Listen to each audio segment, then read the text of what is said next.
When it comes to teens and social media, there's a lot of different things we can talk about.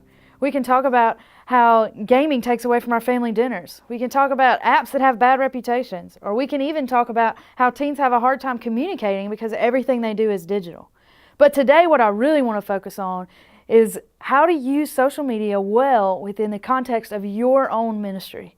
There's a lot of different ways we can use social media, but there is a way that it can fit with you and what you're doing. And so I hope that in the next 5 minutes, we can discover ways that you can do social media really well within the context of your group. The first step to using social media well at your church and in your setting is to prepare your students, to equip them to use social media. We have to teach our students to make wise decisions. Andy Stanley says in his podcast series, The Greatest Question Ever, that a lot of times we don't ask the right question. We ask, what can we do or what can we get away with? But what he says is that the right question that we should be asking is, what is wise? And he puts it this way. He says, in light of my past experiences, my current circumstances, and my future aspirations, what is the wise thing to do? So how do we make students think this way? That can be really difficult. CPYU is a fantastic resource for parents and youth leaders to help them understand what media is like for their youth. And they put out a resource that says there's 3 things we can do to help our students make wise decisions, 3 steps. Step 1 is that they need to discover what it is the media is trying to teach them. What is it that the worldview that this media is putting off is trying to put into their lives? The second is, what can we discern about ourselves through this media? Is this media good for us? And the last thing is to make wise media decisions, whether we want this in our lives or not. So there's some really practical ways to help your teens make those decisions, but it's really important that we help them to make wise media decisions, because later on you're going to learn that they're really crucial in using social media well within your own ministry. The second thing we can do to use media well in our ministry is to make wise decisions ourselves. We as ministers, most of us didn't grow up with social media. I had my first Facebook page when I was probably in senior year of high school or maybe even freshman year of college. And you could only be friends with people who were in your network.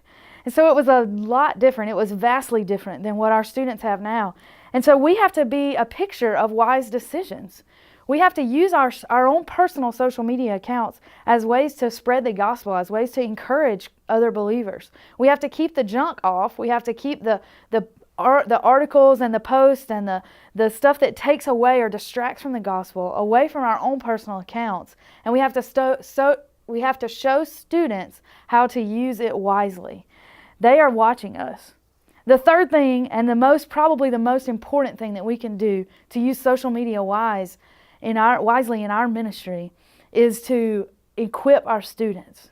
We have to know them. We have to know everything about them. We have to know what they're involved in, what their interests are, and what media they're using.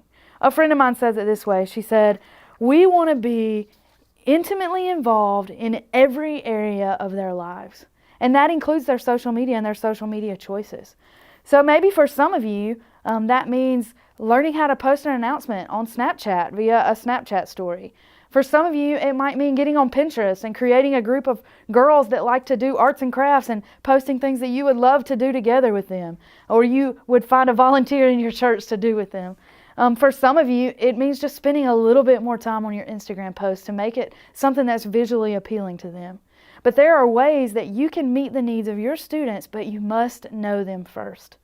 Equip them to make wise media decisions, and then allow them to lead out in that area in your ministry. Allow them opportunities to say, this is what my friends are using, this is what I want to use, let's do it together.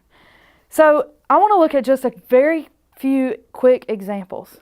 First, you're going to see my first 2 examples come from Facebook. And I want to point out first that Facebook is not the primary social media tool that students are using right now. It was the easiest one for me to get examples for, but your primary audience for Facebook is going to be your parents. But that's still important. So in this first example, what you're going to see is 2 announcements in a group. Now, one really important thing we can learn about groups is that we can target our information to the people we want it to get to. And there are a lot of apps we can do that with. We can do it with a Facebook group. We can do it with GroupMe. There's a lot of different ways we can do that. But when you get your target audience down, use as few words as possible.